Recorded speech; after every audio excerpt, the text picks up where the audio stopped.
Good afternoon, everyone. We'll wait just another minute or two to get started. The attendee list is increasing as we speak. Thank you.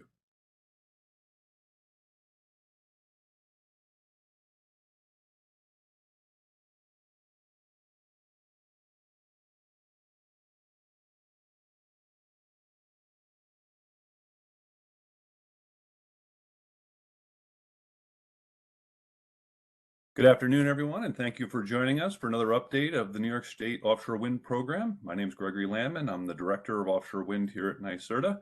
Happy to have you. Hit the next slide, please. Before we get started, just a little bit of housekeeping. If you have any technical issues with the webinar, please reach out to Sal Graven at the email address at the bottom of this slide. Members of the public will be muted upon entry. If you have questions or comments you'd like to be submitted, they need to be submitted in writing via the Q&A feature. This can happen at any time during the event, so feel free to add your questions and comments along the way. We'll try to save a little time at the end of the meeting in order to respond to those. And for clarity, this webinar recording and the presentation itself will be made available at wind.ny.gov a couple of days after this event. Can I get the next slide, please? For reference, I think many folks on the webinars have heard from most of the folks on the offshore wind team. This list represents the programmatic side of NYSERDA's offshore wind team and all the folks engaged in the offshore wind program here. We obviously have additional support from our contracts team, legal, marketing, communications, and so forth. This is the program staff who are directly engaged in the offshore wind activities. Most of whom you've met with on webinars just like this. There are a couple of folks I just wanted to point out. First, Jeremy Magliaro, who is the program manager for our environmental research program. Jeremy has been with us for about 6 or 8 months now and has been leading the environmental research program, which has been an integral part of the offshore wind team. You'll hear more from some of the folks on the environmental research program in the webinar today. Additionally, Jana Herndon has been out on leave for a little while, but we're excited to have her back as our outreach and engagement manager. And the newest member of the team is Tess Arzu, who joined us last week as a special projects manager. If you have an interest in meeting or reaching out to any one of these folks, you can do so via the offshorewind@nyserda.ny.gov email address on the bottom of the page. Next slide, please. So, quick agenda for today. As is typical with our webinars, we're going to do a brief overview of various components of the program that have been advancing. But as I mentioned in the last webinar, we are going to try to adapt these a little bit because our program portfolio has gotten pretty substantial, and to give a full view of all the different activities, we really couldn't accomplish that in an hour. So in this case, we're going to provide an overview of our project updates, OREC status, as well as some workforce and supply chain work. But the bulk of the program is going to be focused on some of the important work we've been doing on environmental and fisheries engagement and research. Next slide, please. So first, our offshore wind goals and some project updates. I get the next slide. So as many of you know, our program is guided by the Climate Leadership and Community Protection Act that was passed in 2019. That act both stipulates particular goals related to individual renewable programs, but also broader goals that we try to achieve through a suite of activities. So we've been focusing on 2025, 2030, and of course our 2035 9 gigawatt goal. But just as a way of update, we have contracts to support our 2025 goals. We are currently at 66% of our renewables under contract for our 70 by 30 goals, and we're about halfway to our 9 gigawatts by 35 goals with projects under contract. So we're moving while we're still procuring contracts to support the remainders, we are also moving very heavily into the construction of these projects to make sure that they're built in time to achieve the goals. Next slide, please. And in support of that, as I mentioned, we've got 4,300 megawatts of projects in active development in New York, which is almost halfway to our 9 gigawatt goal for offshore wind. These 4,300 megawatts support more than 6,800 direct jobs and result in $12 billion of investment statewide. We've had some really important milestones recently as it relates to project progress here. So first, Equinor launched a $5 million clean energy community grant program called an Ecosystem Fund. So that is underway and working with communities in New York.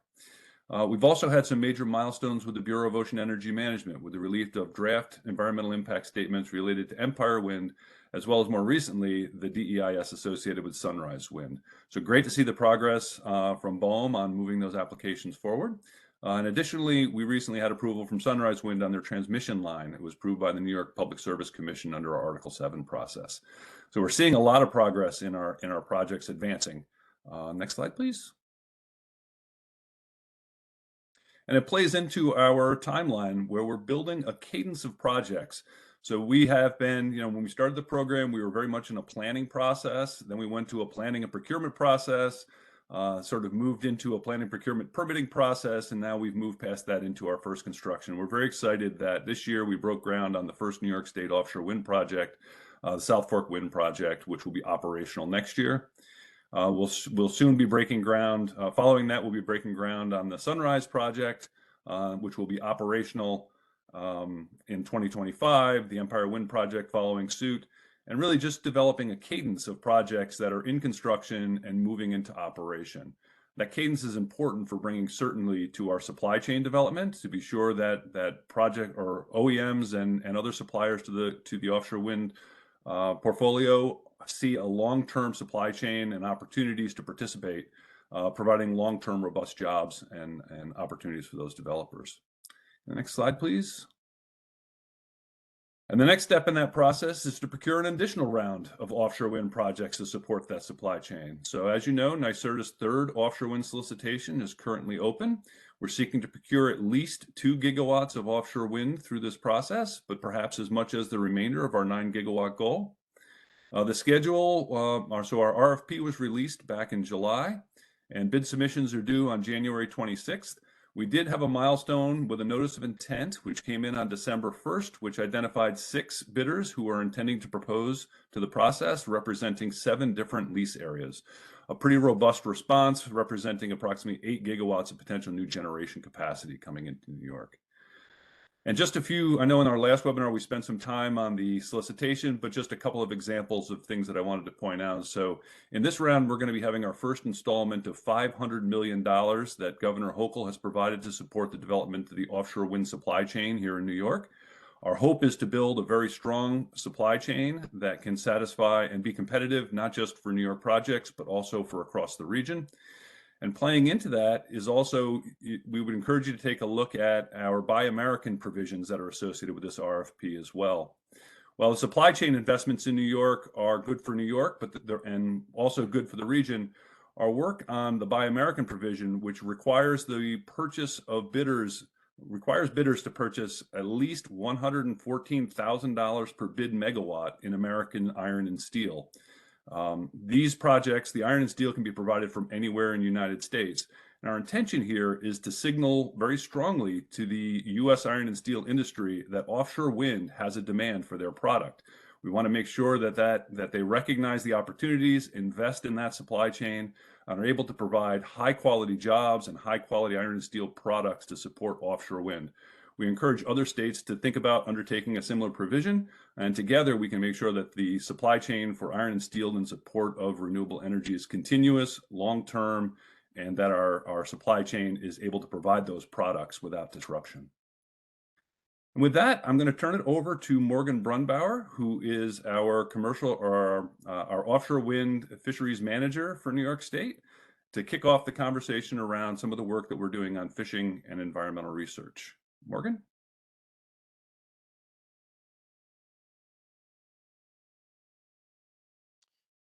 Hi, everyone. Next slide, please.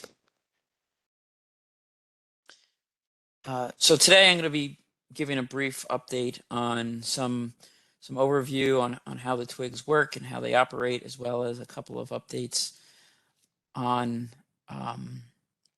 the environmental and fisheries engagement that we do here at NYSERDA. So next slide, please. So these next couple of slides will be a quick overview on the technical working groups before we dive deeper into recent updates from some of these groups.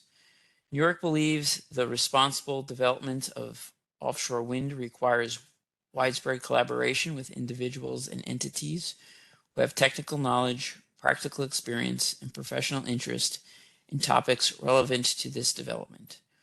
To maximize the value of this collaboration, technical working groups, or TWIGs as we call them, were developed through the state's offshore wind master planning process, which set forth a path for successful development and helped identify key stakeholders to be involved in the process. The TWIGs bring together experts in jobs and supply chain, commercial fishing, maritime activities, and environmental issues into a facilitated forum to proactively discuss offshore wind development. These dialogues bring key stakeholder groups together to discuss decision-making that can maximize benefits while avoiding, minimizing, and mitigating adverse impacts from this development. TWIG membership varies by topic and geographic need. The core membership of all TWIGs are the key stakeholders with expertise in the topic areas and members of the offshore wind industry. Specifically, the environmental and fisheries TWIGs include regional, state, and federal agency partners because New York projects are procured from federal waters and may impact these resources and those who use them, as well as interests of other states. These members are considered observers, and including members from other states and our federal partners help build consistency across discussion topics, especially those that are regional in nature. We also have technical support for the TWIGs, including a facilitator who helps moderate these discussions, and technical support leaders who have expertise in the offshore wind topic areas and help bring accuracy to TWIG conversations. Next slide, please.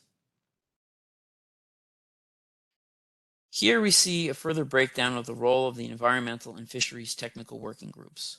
Both technical working groups identify priority research needs, collaborate with regional research organizations, review and evolve contractually required environmental and fisheries mitigation plans, and provide engagement and educational opportunities around specific mitigation measures related to offshore wind development.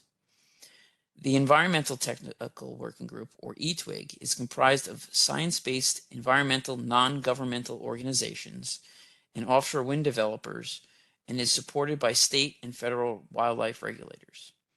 The ETWIG helps promote environmentally responsible advancements of offshore wind through regional collaboration and advice and guidance back to New York State by 1, improving our understanding and ability to manage potential effects of offshore wind energy development on wildlife, 2, developing transparent collaborative processes of identifying and addressing priority issues relating to wildlife monitoring and mitigation, and 3, reducing permitting risk and uncertainty for developers by improving clarity in expectations and processes for wildlife monitoring and mitigation. For additional details on the activities of the ETWIG, please visit the website www.nyetwg.com. The Fisheries Technical Working Group, or FTWIG, is comprised of regional fishing organizations and offshore wind developers and is supported by state and federal regulators. The FTWIG provides advice and guidance while protecting the state and region's valuable fisheries resources by enhancing communication and coordination between the fishing community and offshore wind developers to encourage a two-way flow of information. It also helps by disseminating information regarding existing data, research, and information sources to the fishing and offshore wind industries. And finally, by supporting scientific and technical research to address issues related to offshore wind energy development, monitoring needs, and related topics using FTWIG feedback to support research priorities and project scoping. Again, for additional details, please see the link on this slide. It's www.nyftwg.com. The next couple slides will highlight some work related to offshore wind in the fisheries fields. Next slide, please. NYSERDA recently hired a recreational fishing liaison, Captain Anthony Delernia, and he is responsible for engaging with members of the recreational fishing community to be a conduit of information about New York State's offshore wind projects and gather recreational fishing concerns and general questions about offshore wind. He has spent much of the past year meeting with bait and tackle shops, marinas, and attending regional trade shows in the tri-state area, meeting with many recreational fishermen. Captain Delernia plans to attend the New York Boat Show in January and several other trade shows in the spring and fall of 2023. If you plan to attend any of these events, please stop by and talk with him to have your recreational fishing and offshore wind questions answered. Next slide, please. On December 12th, a group of 9 states, including Maine, New Hampshire, Massachusetts, Rhode Island, Connecticut, New York, New Jersey, Maryland, and Virginia, released a request for information, known as an RFI, to receive feedback on an initiative to establish a regional fisheries compensation mitigation fund administrator. Since 2021, the states have been working to advance this initiative, which may provide financial compensation for economic loss from offshore wind development in the Atlantic.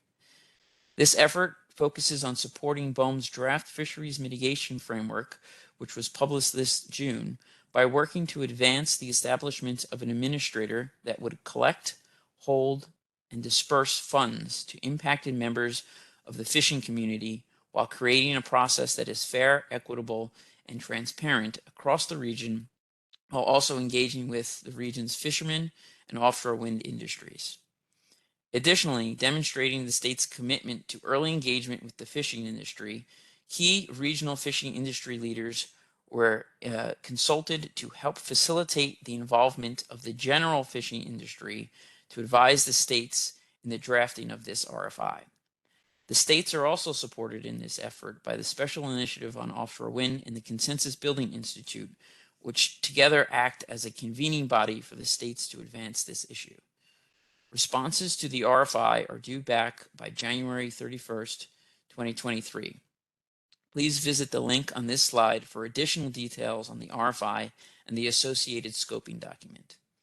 I will now pass the presentation to Kate Press to highlight recent updates from the Environmental Technical Working Group. Thanks, Morgan. The Environmental Technical Working Group currently has 3 expert specialist committees with technical leadership provided by the Biodiversity Research Institute.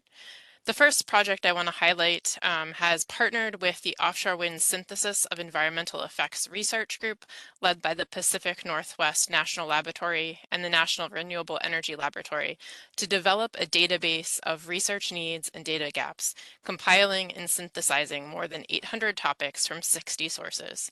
This searchable database will allow researchers and funding organizations to efficiently identify and prioritize research needs. The beta version is currently accessible via the eTwig website, and the final database will be housed by Tethys, a website that facilitates the exchange of information and data on the environmental effects of marine and wind energy technologies. And the setup will look similar to the image on the screen now.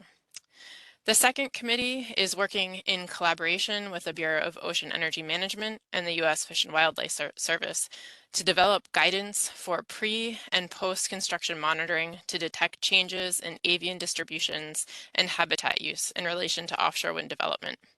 The committee of biologists is working to identify key displacement and attraction-related questions, appropriate methodologies to address those questions, and study design and analytical recommendations for future surveys. Next slide, please.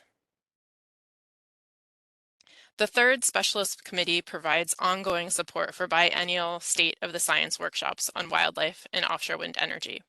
The goals of these workshops are to engage and inform stakeholders on the current science, promote regional coordination, and provide opportunities for discussion and collaboration.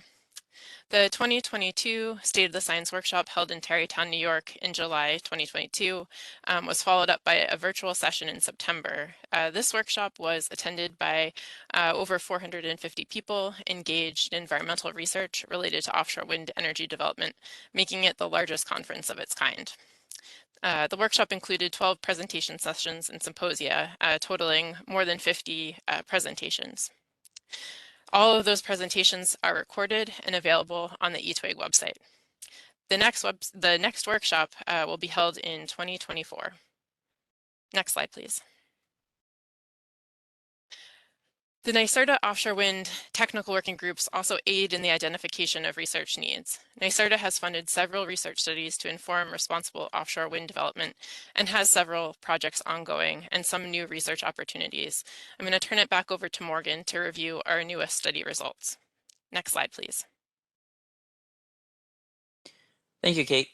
The port's cumulative impact study was completed by HDR this past spring. The goal of this study was to assist with planning for upcoming port upgrades associated with offshore wind energy projects. In addition to providing a clearer understanding of the cumulative potential environmental and sociological implications of port upgrades, the study provides context for individual port upgrades by supporting the environmental impact assessments associated with those upgrades. The study focuses on previously identified and future representative ports in the Capital Region, Upper Hudson Valley, New York Harbor, and Long Island. Major findings of this report include that the overall cumulative impact for port development would be minimal for most resource areas, except for those sensitive resources. However, these impacts for those sensitive resources and others can be mitigated by undertaking proper environmental reviews, permitting processes, and the use of best management mitigation measures. Next slide, please. The port's usage navigation assessment was completed by COVI and released this December. The goal of this study is to understand potential changes in ports' usage relating to offshore wind energy development and assess how these changes will affect shipping and navigation. The study evaluated similar ports and port usage for the cumulative ports impact study, and those are in the regions of the Capital Region, Upper Hudson Valley, New York Harbor, and Long Island. This includes evaluations of manufacturing, assembly, staging, and operation and maintenance activities associated with each port.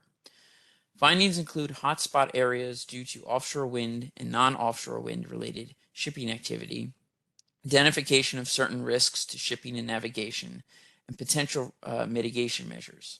Next slide, please. The Fishing Access Study was completed by NREL in consultation with ROTA, which represents regional fishermen and fishing organizations, and Global Marine, a market leader in offshore engineering, with the final report being released in September. The goal of this project was to collaboratively develop technical strategies and tools to minimize disruption of commercial fishing within offshore wind arrays while also ensuring economical energy generation for those projects. The project completed an information gathering activity to identify regional needs and risks in the New York Bight. It also developed and analyzed a realistic set of offshore wind project scenarios to better understand how to reduce potential access restrictions to fishermen and minimize risk to gear usage and vessels, while also maximizing energy generation for those projects. Additionally, the project identified and assessed a pilot project that provided a small-scale preliminary study to evaluate the applicability and the feasibility of select mitigation measures. Next slide, please. The Fisheries Knowledge Trust project was led by ROTA, and the final report was released this December. The main goal focused on developing an industry-owned knowledge trust that allows fishermen to own, use, and share their data while retaining granular control over its ownership, use, and sharing. The trust was developed to also enhance the regulatory process for offshore wind and other ecosystem services by dramatically improving the overall understanding of the current state of certain fisheries and the ecosystems in which they operate. This project provided a proof of concept for 2 fisheries, as well as a platform that could be used by fisheries moving forward, and creates the data infrastructure to create effective and protected data projects in a cost-effective manner. Additionally, the trust may improve the understanding on data poor fisheries by aggregating proprietary data in a new way, which presents an opportunity to dramatically improve current fisheries regulatory processes. All 4 of the studies I mentioned above can be found on the NYSERDA Offshore Wind website, and I encourage you to check this out for further details. I will now pass the presentation back to Kate to discuss a few of our ongoing research studies. Next slide, please. Thanks, Morgan. The first project that I will talk about is set up to inform our understanding of bird and bat presence offshore through automated radio telemetry studies. These consist of small tags attached to birds, bats, or insects, and receiver stations that can detect tagged organisms. Project partners from U.S. Fish and Wildlife Service, Biodiversity Research Institute, University of Rhode Island, and Birds Canada have recently completed a 2-year project to develop guidance and tools for using the MODIS Wildlife Tracking System, an international network that uses automated radio telemetry to monitor birds and bats offshore. The overall project includes the following components: a guidance document with specifications and workflows for offshore MODIS stations, an online study design tool that allows users to map detection coverage from stations, a simulation study to model animal movement data through offshore arrays, a MODIS data framework that includes a centralized portal for data management, coordination, and summary reports, and a monitoring framework to help guide tagging efforts and study design for offshore MODIS projects. The study products will be released shortly and will help to inform the use of MODIS at offshore wind project sites throughout the Atlantic. Next slide.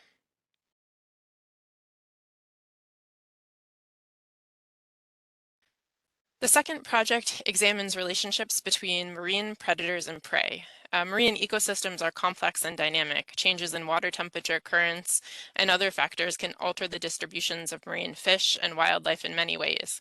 Researchers from the Biodiversity Research Institute, National Oceanic and Atmospheric Administration, U.S. Geological Survey, and University of Canada are studying these patterns and processes that influence wildlife distributions and how those effects could result in changing food webs, so we can better understand how offshore wind developments may change these patterns.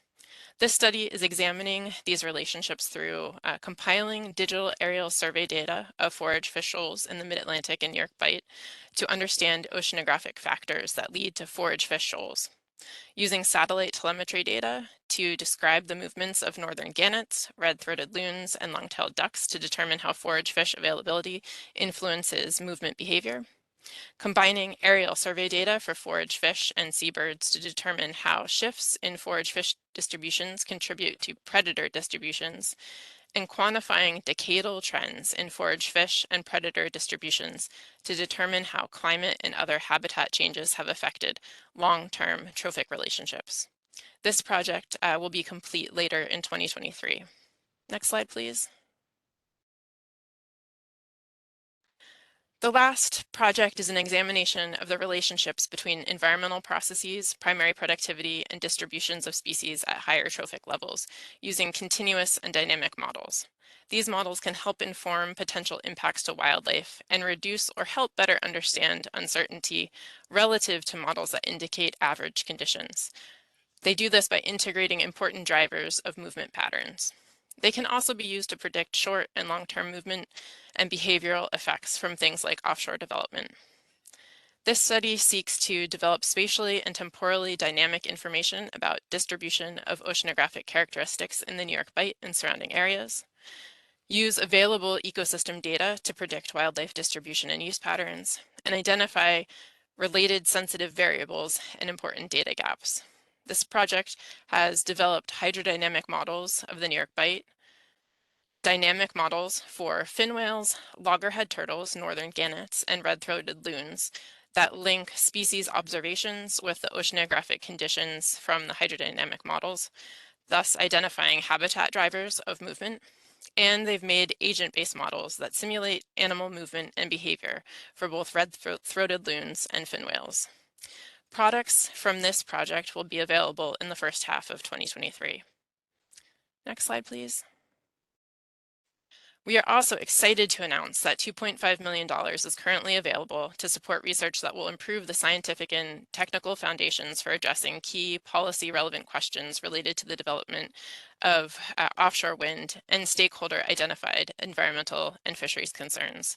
We are seeking proposals in 2 research areas: enhancement of sustainable fisheries and changes in biological characteristics of benthic ecosystems. Proposals are due on March 13th, 2023, and full details can be found on NYSERDA's current funding opportunities page. Next slide. Lastly, we are finalizing the offshore wind cable corridor constraints analysis assessment. This assessment quantitatively and qualitatively analyzes attributes or characteristics of potential cable routes that may be constraints to successful siting, permitting, installation, and maintenance of cables. The process and results characterize the environmental, technical, and stakeholder constraints, as well as opportunities, concerns, impacts, and risks of potential undersea and overland cable corridors and associated landings to potential onshore points of interconnection. Next slide. The assessment identifies resources, including natural and environmental, socioeconomic, and infrastructure, that have the most relevance in determining the feasibility of a cable route in each of 4 approach areas that could bring offshore wind to New York City and Long Island. Those are the South Shore approach area, defined by the South Shore of Long Island, seaward to the 3 nautical mile limit of state waters, the Long Island Sound from Long Island into New York City, through the Long Island Sound, a New York Harbor approach from the New York Bay into New York City with extensions into the East and Hudson Rivers, and landfall and overland routes. Next slide. To support this work, NYSERDA convened a cable working group consisting of New York State agencies with a jurisdiction and regulatory authority around major permitting requirements for offshore wind cables. Over the past year, the working group has helped identify constraints, guided the evaluation of methods and analysis, and examined opportunities to avoid, minimize, and mitigate impacts, as well as identify additional stakeholders to communicate with. Next slide. We published 2 requests for information, one on the draft constraints assessment framework last year, and a second on the draft assessment, to determine the completeness and accuracy of the constraints and opportunities included, to assess whether the minimization and mitigation measures identified address the range of issues, and to solicit additional data and stakeholders to reach out to. We also met with New York State's offshore wind technical working groups, adjacent state agencies, and other interested stakeholders to share our progress and receive feedback. Additionally, this study builds on previous work from the state, including the New York State Offshore Wind Master Plan, the Power Grid Study, and a vessel traffic risk assessment, all of which are available on NYSERDA's Offshore Wind website. Next slide. The assessment identified and compiled spatial constraints, including natural and environmental resources, socioeconomic resources, and existing infrastructure. It created undersea and onshore zones for analysis. Undersea areas were zoned to include constraints of similar type and significance that could accommodate cable transit and landfall. Overland areas were zoned to include multiple existing rights of way that connect a landfall point to one or more points of interconnection. Then a GIS analysis was conducted to examine the spatial distribution of each constraint layer within a zone. And lastly, each constraint was assigned a ranking of low, medium, and high based on the spatial distribution and expert judgment. Next slide, please. There are several key findings from the assessment to incorporate accepted siting principles based on the cable working group and offshore wind industry experience to support installation of multiple cables while minimizing use of space and impacts on environmental, cultural, and social resources. These include, but are not limited to, limiting footprints, applying parallel routing principles, bundling cables, limiting crossings or crossing at right angles, and avoiding anchorage areas and navigation channels. Innovation in design, construction, operation, and maintenance techniques will be required to address site-specific and unique constraints, opportunities, schedules, and costs for siting offshore wind cables. Next slide, please. NYSERDA is currently working to review the responses to the request for information and integrate the feedback into the final assessment, which is anticipated to be complete in early 2023. We are continuing to convene the cable working group to identify approaches to address key constraints and potential innovations. More information on this assessment is available on NYSERDA's Offshore Wind website, and a full review of the assessment methods and results can be found on NYSERDA's YouTube page. Next slide, please. Thank you. And now I will turn it over to Jess Deely to talk about the New York State jobs and workforce development updates. Thank you so much, Kate and Morgan and Greg as well. Let's talk a little bit about workforce. We've had a lot of tremendous updates over the last quarter, so a lot to catch you up on. Next slide, please. Okay, out on the street right now, NYSERDA is pleased to say, and it's been there for a while, if you're not aware, we have PON 4595, a bit of funding for offshore wind training. You know, over the next decade, the state will see significant growth in its offshore wind labor market, as you all know. As of 2021, we had roughly 400 offshore wind jobs in the state. By 2030, keep in mind, it's almost 2023. This industry will grow to just over 6,000 offshore wind workers. Most offshore wind jobs will be concentrated in the construction and manufacturing industries, with offshore wind manufacturing jobs actually accounting for nearly half of all the projected job growth, followed by construction jobs at roughly 3 in 10 new offshore wind jobs over the next decade. So NYSERDA knows these workforce gaps are greatest for positions such as welders and metal workers, followed by production occupations and construction jobs, including, and very importantly, electricians, equipment operators, and laborers. Electricians, general operation managers, structural, metal fabricators and fitters, general assemblers, and repair workers are going to see the highest growth. And historically, the state has really ramped down on these types of jobs. So we have just enough of a workforce to fulfill the current need, barely. Unemployment rates are quite low, but for this tremendous growth in offshore wind, we are going to need to scale up our training institutions. And that's where this funding, along with a lot of other public and private sector funding, comes into play. So for PON 4595, preference is going to be given to projects that train for these high need positions I've just mentioned. And also projects that offer direct entry into the offshore wind workforce through partnerships with original equipment manufacturers, distributors, vendors, suppliers, developers, unions, and trade associations. All concept papers that are due the first round on January 17th must address these demonstrated market gaps in demands, because again, we have little time to build up a very large workforce to make our 9,000 megawatts a reality.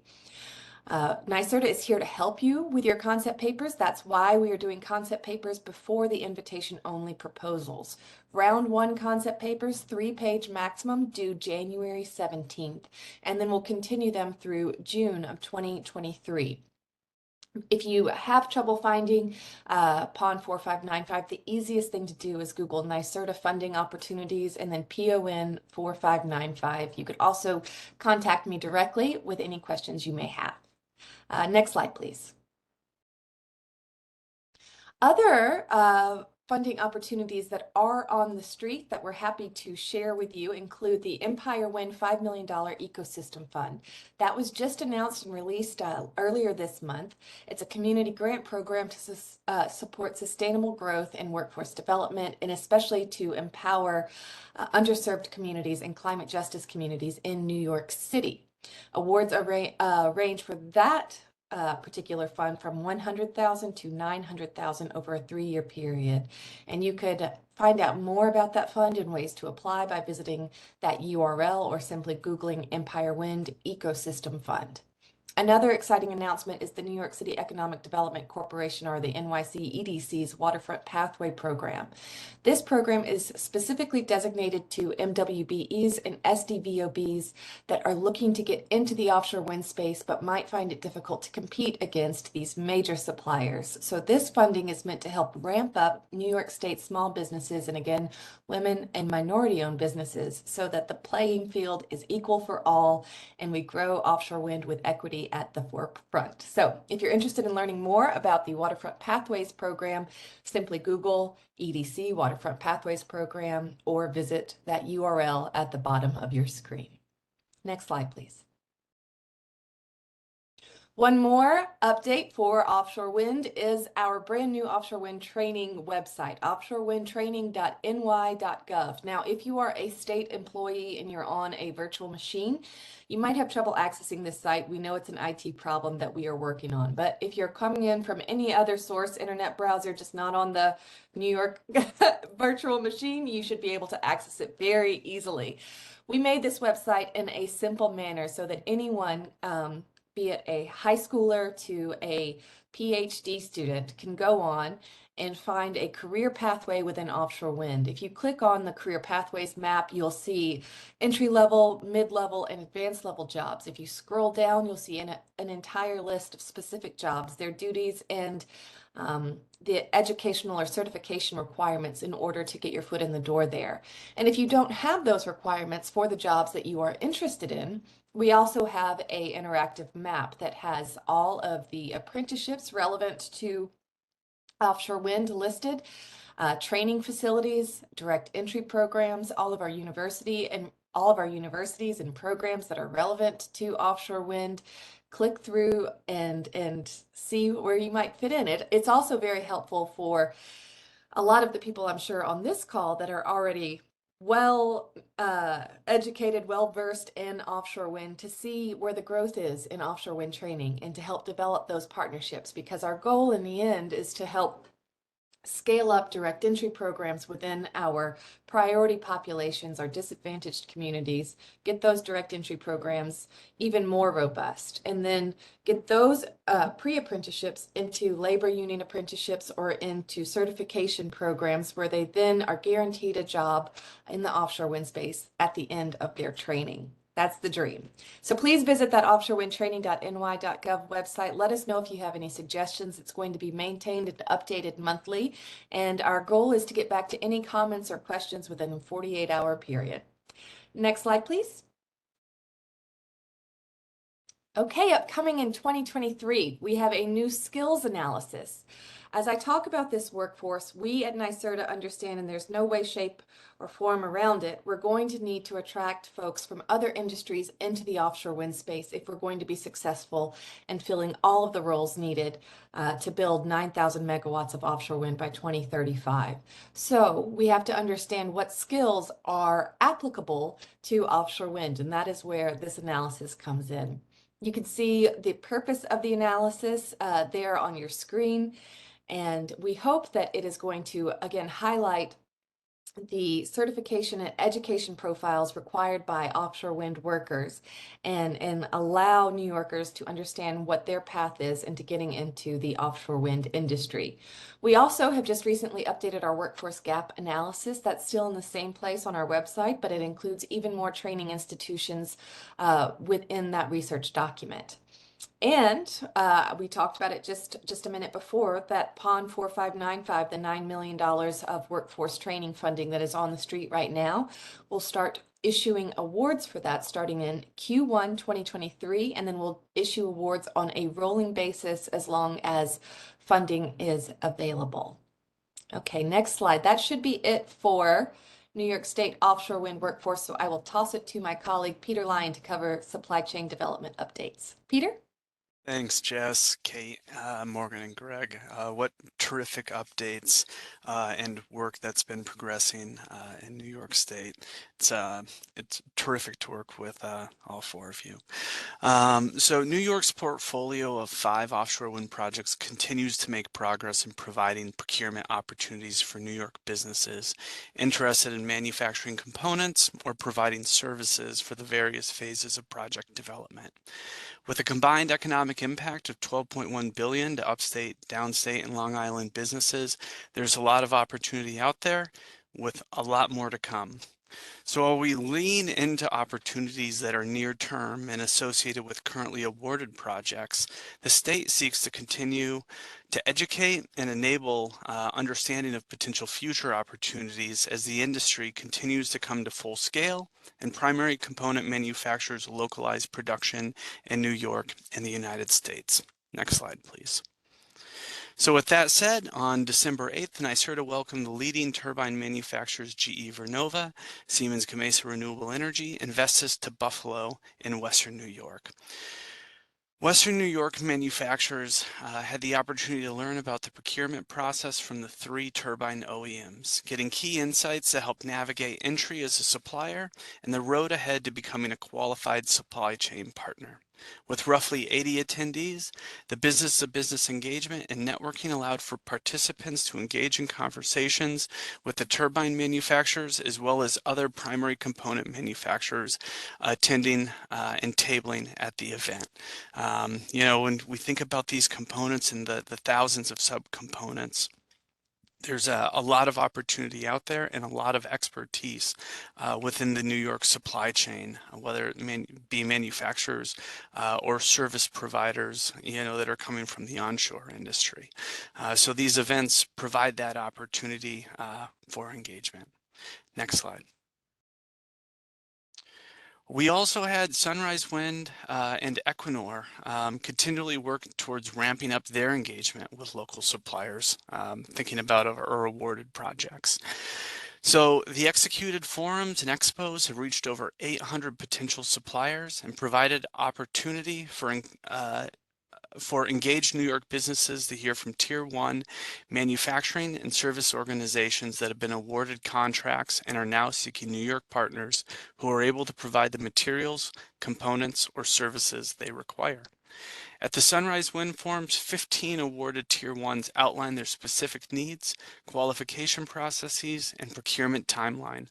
The information if you weren't able to make it, the information is available in real time via presentations at the Sunrise Wind Supply Chain Forum website. So if you missed, the first two forums, there is still one more to come in April of 2023. Equinor hosted their first of 3 supply chain expos in Troy, New York at Hudson Valley Community College earlier this week. Registered attendees arrived to learn about their 3 awarded New York projects and had a chance to engage with 2 panels featuring local industry experts in workforce and economic development, as well as with awarded Tier 1 manufacturers who outlined their needs and timelines. As I said earlier, there are more forums and expos to come, so if you missed the first 4, 3 of which happened in the last 3 weeks, it's been quite the whirlwind of activity here in New York around supply chain. Stay tuned and be ready to register for future opportunities for engagement and networking. You know, in thinking about coming to those sessions, I encourage stakeholders, businesses to come prepared, knowing your specific offering and having a formulated value proposition as to why you're the right business for the job. And with that, we can go to the next slide. So NYSERDA you know, is continuing with our learning from the expert webinars. These educational webinar series is an opportunity to connect the public with independent experts in key topics in offshore wind, including wind farm technologies, development practices, regulatory processes, and research initiatives. The content is rich and covers a large range of topics. For those registered to receive invites, you should be receiving communications in the next week or 2 for the first webinar taking place in January 2023. Thanks. And you can go to the next slide.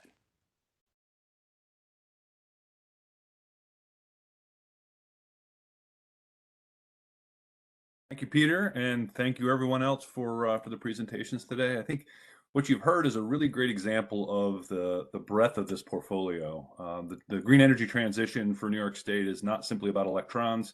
It is about a whole bunch of other opportunities that this presents for us. And I think what you see today is an example of really the ways that the team is trying to advance the responsible and cost-effective development of offshore wind and support jobs and other opportunities that purchasing power from New York State affords us. So we're going to switch now to some questions. I just want to remind everyone that if you're looking for a copy of this presentation of the slide deck, it will be posted. It'll be posted at wind.ny.gov.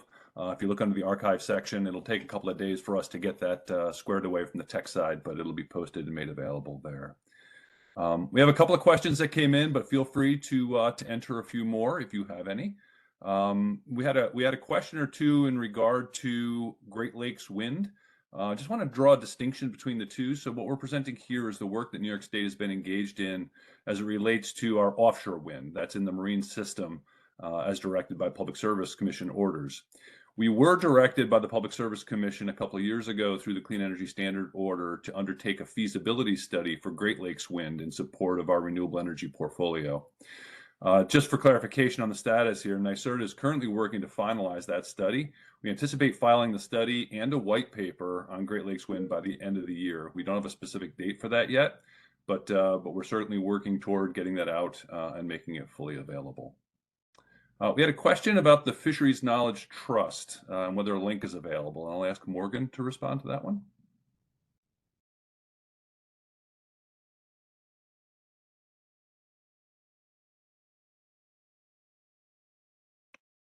Well, maybe we'll come back around to Morgan in a minute. Sorry, Morgan's on mute. He's there. He just. Sorry, Greg. The Fisheries Knowledge Trust, like many of the other reports mentioned today, can be found on the NYSERDA website. If you go under recent publications, you can find the series of studies there. Thank you. We had a question about when will substation work on land begin? And to date, we have obligated our bidders, that is our offshore wind developers, to be responsible for the substation development associated with their particular projects. If you're interested in the milestone on any individual project, I would encourage you to go to the website from the developers as it relates to that specific project to understand the status, or reach out to the developers directly. In general, we have been looking at opportunities associated with both the undersea cables, as Kate was describing earlier, but also thinking about what other actions could the state be undertaking to advance interconnection opportunities and certainty around that for developers. That's something we're working through right now and hope to be able to speak more about at a later date. Looking down the list here, so one of the questions that came in, I'll tap Peter Lyon for this one. It was a question about, at the beginning, I had mentioned that there was a $500 million supply chain investment, but that what we're talking about in regard to NY3 was the first installment of that. And can we say anything about the additional installments? Peter, do you want to speak to that one? Yeah, in the last budget cycle, $500 million was set to grow supply chain in New York. Much of that funding, up to $300 million, is locked in the OREC, is set in the OREC RFP, where you can go to Appendix C2 to find out specific details. With further phasing of the project funding, it will be happening sequentially as we go through the OREC process, make awards, and then look to further phases. Those further phases will be broken into two.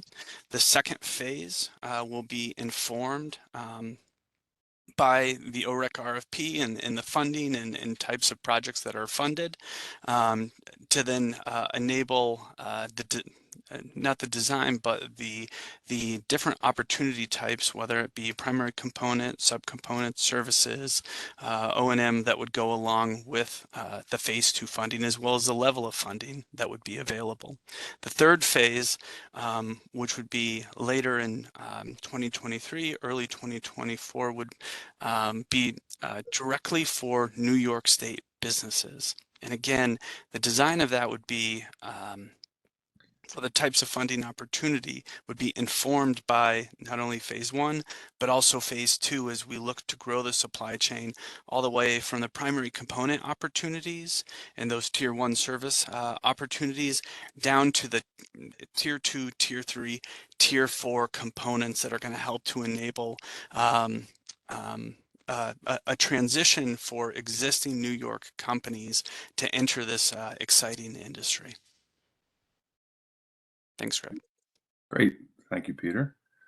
We had a couple of questions about inflation and supply chain concerns, and I think it's clear that inflation is affecting projects not just in the offshore wind space, but all sorts of development across the state and across the country. So obviously, this is a concern. We are thinking about that concern. In fact, the RFP that's currently on the street includes an inflation adjustment index, which is designed to take into account the record inflation that we've seen over the last few years. So I think it's obviously something on everyone's mind, and we expect it to be a challenge in a number of ways, but we are taking steps to try to address that through our procurement currently. Let's see, going through the list here. So Peter, another one I think for you as it relates to smaller companies getting into the supply chain. There's a comment about some concerns that some of the smaller participants in the supply chain are having perhaps some challenges associated with entering that supply chain. Can you talk a little bit about the things we're doing to try to make that process easier for the smaller folks? Yep. So I think some existing queues out there are within the third solicitation document, where we point to the NYSERDA Offshore Wind Supply Chain Database, as well as Empire State Development's MWBE certified database, and Office of General Services SDVOB database. In subsequent solicitations, we had a minimum contract amount of $5 million to look to those databases to find qualified suppliers. Now you can imagine $5 million is a fairly large contract, especially when we're thinking about some of the smaller businesses within New York State that are looking to enter the industry. So we took that into account, and we lowered that threshold to $1 million for small to medium-sized enterprises related to contractual opportunity, and reduce it even more into the hundreds of thousands for small to medium-sized MWBEs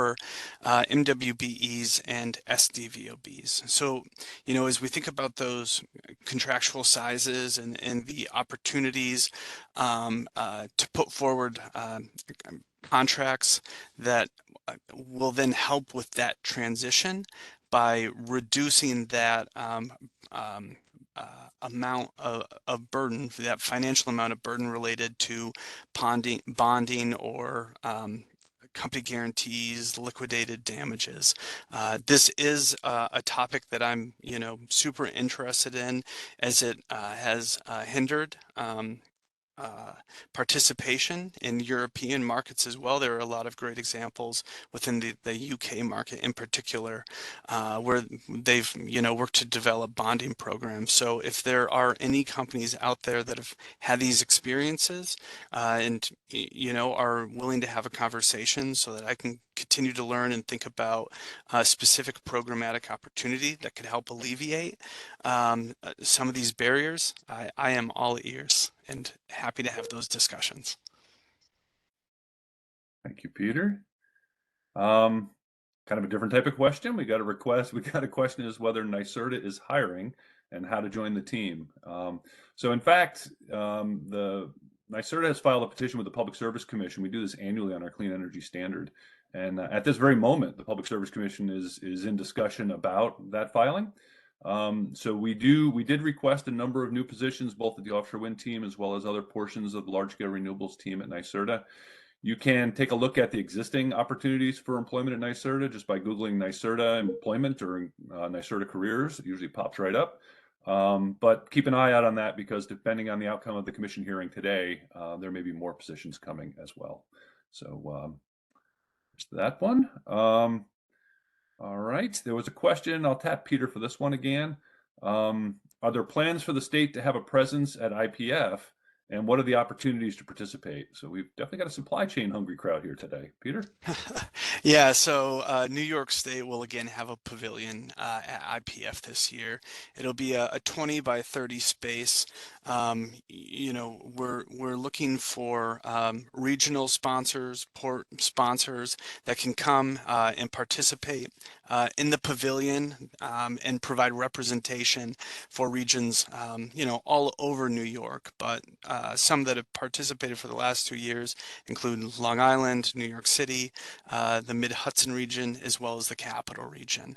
Having a pavilion like this enables any New York company, whether you're a sponsor or not, to come and have a place to call home, as well as engage in conversations with folks that could have a business right down the street from you, but you know, you've never run into them, to international consulates and the businesses that are coming over with their pavilion. So think of the pavilion as an opportunity to amplify your voice and connect with the over 3,000 attendees and 200 other exhibiting businesses. We also host a reception. What else? We'll have our MWBE, SDVOB, and DIJ scholarship as well. I'm preparing those final documents and getting ready to launch. It's really aimed at first-time attendees, and from a reporting aspect at the end, we're really looking to find out, how was the conference? What were the lessons learned? What questions, did you come away from? Which then helps us continue to inform and develop any supply chain programmatic opportunity. So. Great, thank you, Peter, and thank you to everyone else who participated today, including the support team behind us. So all of the Offshore Wind team members have been helping out in putting this event together. So it's a little after 1. We're going to wrap up, but thank you all for participating today. If you have any questions for us, please feel free to shoot us an email at offshorewind@nyserda.ny.gov. You can sign up for our register to get information coming from us, an email blast, and so forth. And the recordings will also be available as stated earlier. So thank you all and have a pleasant afternoon. Bye-bye.